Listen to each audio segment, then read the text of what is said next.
What is going on, YouTube? John here, back again with another unboxing and review. This time I have the XM Studios Batman Hush 1/6 scale comic version. I'm actually pretty excited about this one. I kind of hem and hawed about getting him or not getting him.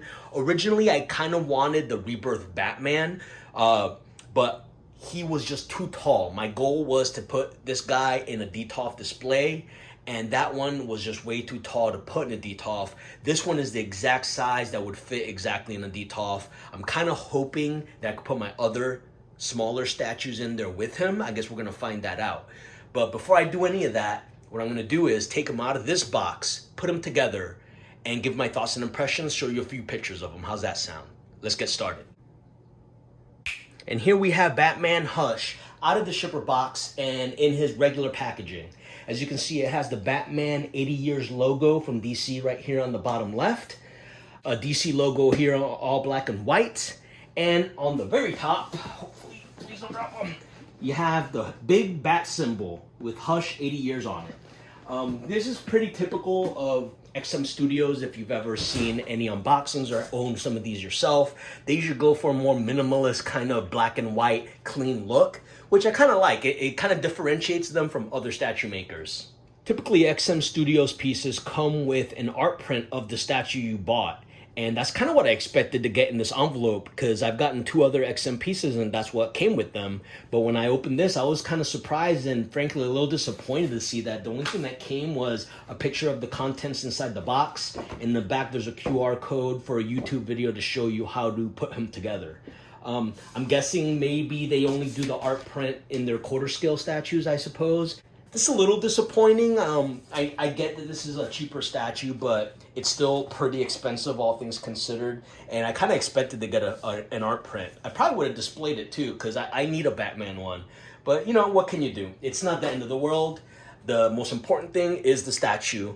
So let's move on to that.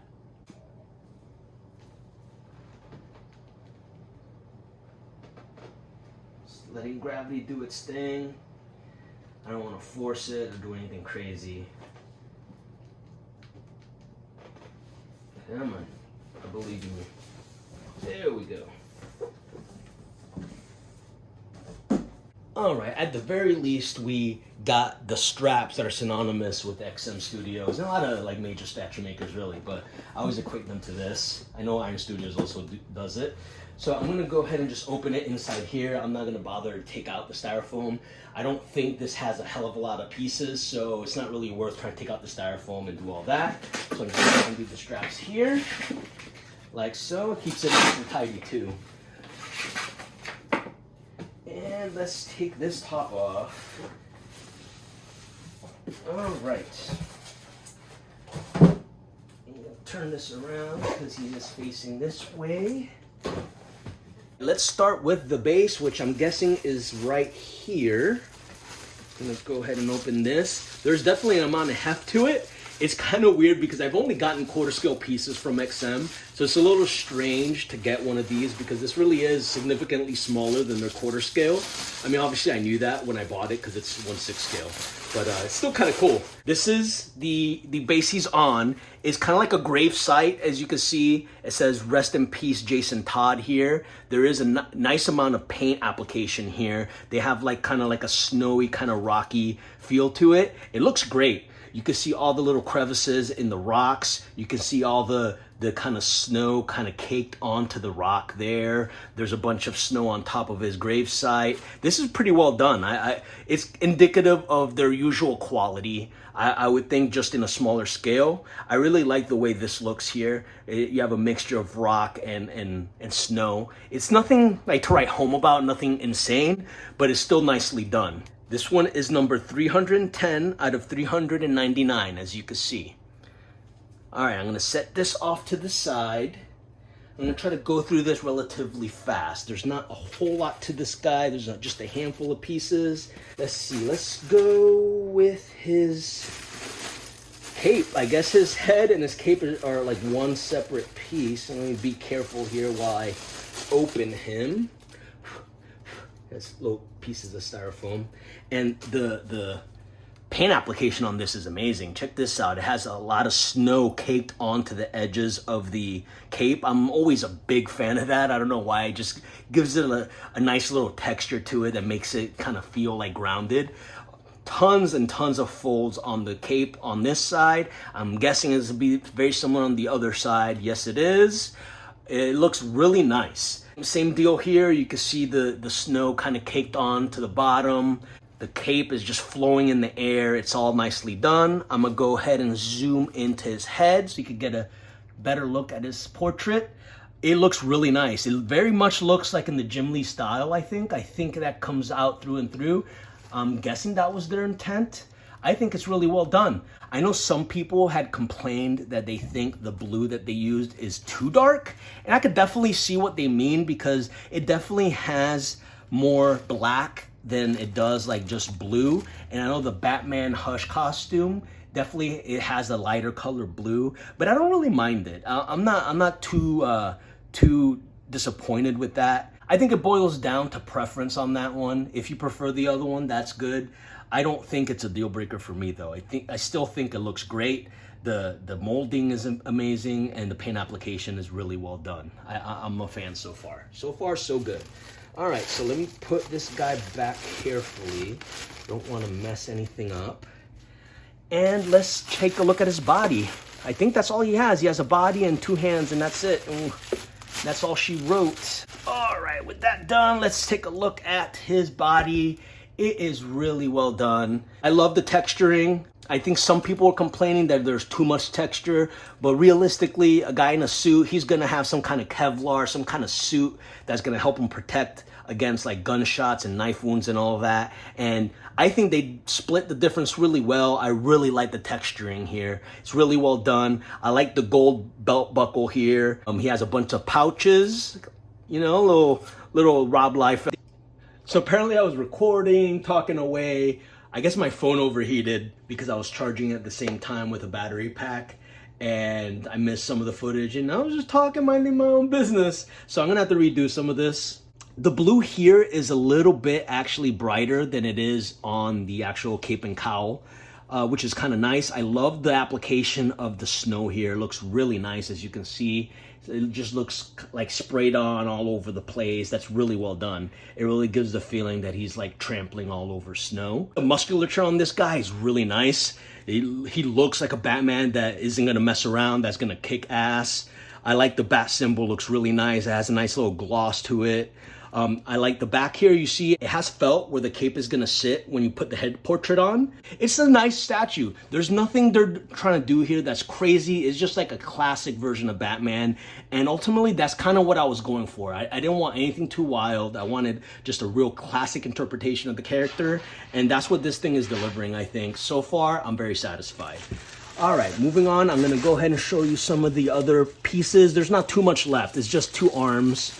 Nothing to write home about. Very nicely done, as you can see. I'm gonna go ahead and zoom in here. Nothing too crazy, but well done nonetheless. You can see it has a nice little leather texture to it. Same as the boots, and same as the cape and cowl to a certain degree. It has all the little spikes coming from his gauntlet have this like kind of silverish kind of finish on the tips of it. I don't know if that's supposed to be either snow or if it's supposed to just be like kind of wear and tear. I'm not exactly sure, but I think that's really well done. I like it. So far, so good. If I had any complaint, and it's not really anything, it would have been nice to have like maybe a switch out where he's holding a batarang or something, or a grappling gun, kind of like the Rebirth one. But then again, with that one, it made him too tall. So maybe that's why they went with this one. They went with one that would fit underneath a Detolf. Who knows? You know, I'm not really a mind reader, but that makes sense to me. Either way, this is a very classic, very well done piece. So anyway, we're gonna move on from showing you the pieces to now putting him together. Let's go ahead and do that. All right, I have all the pieces laid out now, so the only thing left to do is to put them together. So I'm gonna go ahead and start with the base right here, just like so. And this isn't exactly rocket science, there's only a handful of pieces. There's a key here, there's a keyhole there, and there's also a footprint here. You just kind of line everything up. It should just fall right into place, like so, just like that. Easy peasy. From there, the one thing you should be careful of is the cape and cowl, because There's all manner of points here, as you can see, all manner of things all the way around. Just really be careful handling this. If there's any point of breakage, it's probably this guy. I'm happy I got him the way I did, and I'm glad that they opted to do one big piece. A lot of times, sometimes they statue manufacturers try to just do the cape and then the head separate, and that creates kind of an ugly seam. And XM ain't about that, so luckily they put it right along the line of the cape and cowl to give it a more natural seam, and I'm really glad they went with that. That's probably the better of the choices they could have went with. All right, so this one I'm gonna try to be super careful. You kind of just put them in a place like that and try to put the keyhole in there, and there we go, just like that. Looks great. Check that out. All right, so anyway, don't mind me, just admiring my statue. I'm gonna go ahead and put the arm. This is just magnetic. It just snaps right into place, and there you have it. Batman. Nothing too crazy, like I said, but he looks awesome. He looks like he's ready to pounce. Maybe someone's trying to attack him while he was trying to visit Jason Todd's final resting place. This looks awesome, I think. Like I said, it's more a classic interpretation of him. Maybe some people think this is kind of like a boring, safe statue, but I disagree, man. I think it looks awesome. I love the snow effects on it. It goes really well. I like how all this snow on his cape, all the snow on his boots, it really ties him into the base really well. I love the shape of the cape, how the wind is blowing through it. This looks awesome. Batman Hush, that costume is probably my favorite costume, second to the Rebirth costume. And then after that, I think the Batman 89 costume probably. So I have now a Rebirth costume statue, and now I have a Hush statue. So I'm happy with what I got right here. I'm looking forward to putting him in my Detolf. Looking at him now, he's definitely gonna fit. My only wonder is how I'm gonna be able to display the other statues I have alongside with them inside the same Detolf, but I guess we'll see. Anyway, that's all I have for you. I hope you liked this video. If you did enjoy it and you like all my other videos, please like and subscribe. You could press on the bell. It'll notify you anytime I have new videos. And you can follow me, John16, on both Instagram and Twitter, just one word. And yeah, until next time, see you guys later.